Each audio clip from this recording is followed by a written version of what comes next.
সম্মানিত দিনী বোন, রাসূল সাল্লাল্লাহু আলাইহি সাল্লাম বললেন, মা তারাকতু বাদি ফিতনাতান আজারাল রিজাল মিনান নিসায়ে, আমার জীবনে আমি ছাড়িনি কোনো বস্তু যেটা পুরুষের জন্য বেশি বিপজ্জনক হতে পারে নারীদের চেয়ে।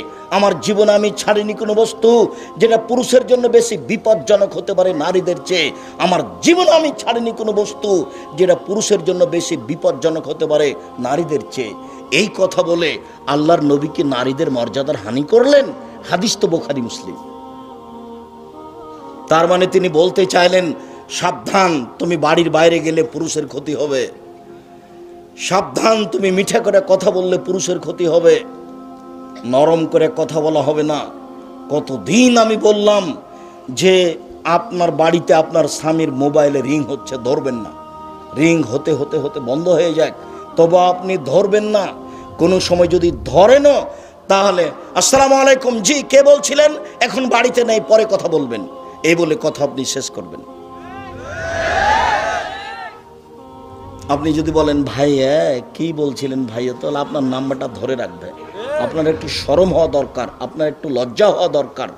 আপনি কেন নরম করে কথা বলবেন? কোরআন মাজিদে আল্লাহ বলছেন যে কণ্ঠ হচ্ছে নারী, কণ্ঠ নারী, অতএব শক্তভাবে কথা বলতে হবে, এটা আল্লাহর আদেশ। রাসূল সাল্লাল্লাহু আলাইহি সাল্লাম এই কথা বলেছেন, আপনাকে বিবেচনা করতে হবে এই কথা তিনি কেন বললেন, যে আমার জীবনে আমি ছাড়িনি কোনো বস্তু যেটা পুরুষের জন্য বেশি বিপজ্জনক হতে পারে। নারী হচ্ছে পুরুষের জন্য সবচেয়ে বেশি বিপজ্জনক বস্তু। সম্মানিত দিনী ভাই বোন, রাসূল সাল্লাল্লাহু আলাইহি সাল্লাম বলেন, ফাত্তাকু দুনিয়া ওয়াত্তাকু নিসা, পৃথিবীর মানুষ তোমরা দুনিয়া থেকে বেঁচে থাকো, তোমরা পৃথিবী থেকে বেঁচে থাকো। মহিলা থেকে বেঁচে থাকো, তোমরা পৃথিবী থেকে বেঁচে থাকো। মহিলা থেকে কেন বাঁচতে বললেন? হাদিস তো বুখারী মুসলিম।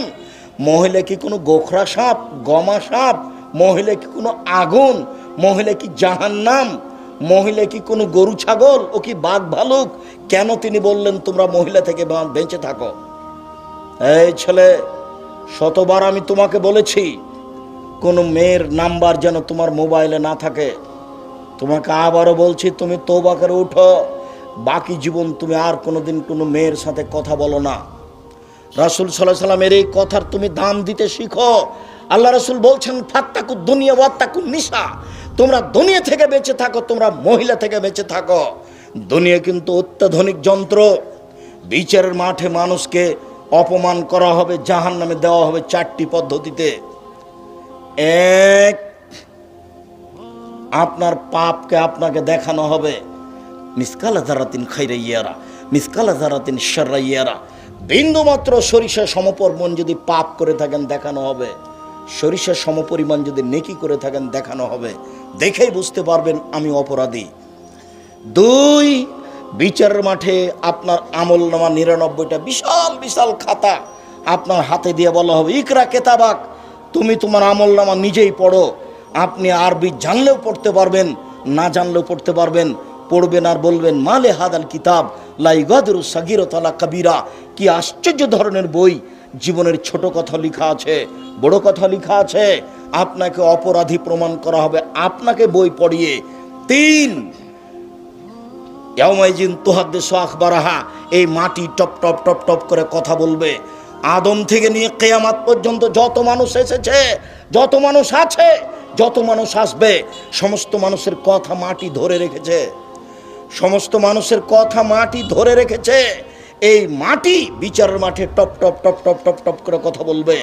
4, বিচার মাঠে মুখ সিলাই করে দেওয়া হবে, হাতে কথা বলবে, পায়ে কথা বলবে।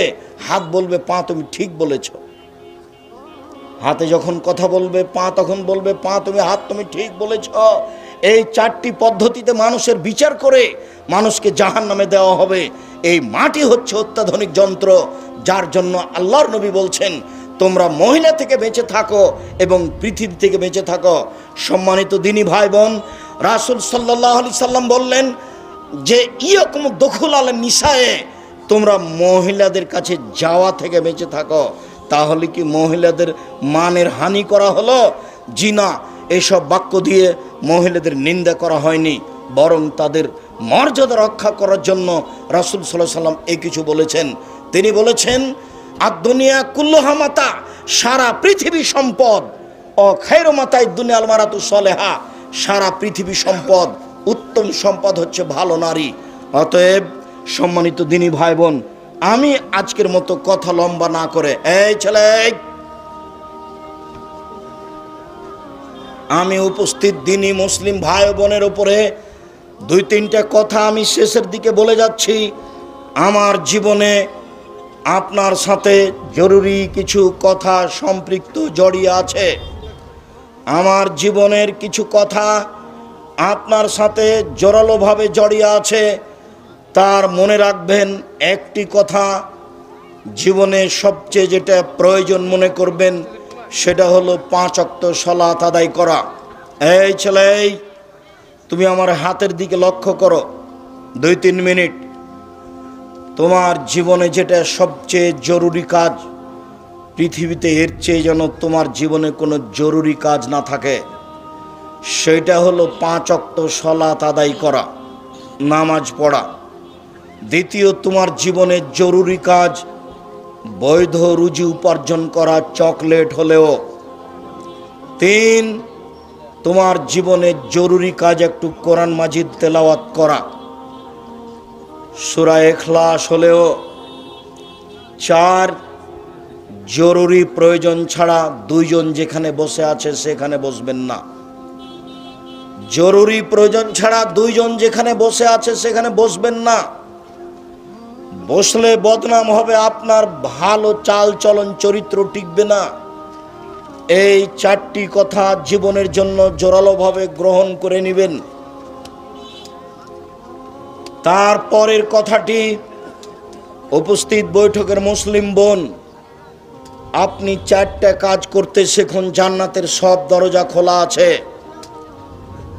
1, 5 ওয়াক্ত সালাত আদায় করবেন।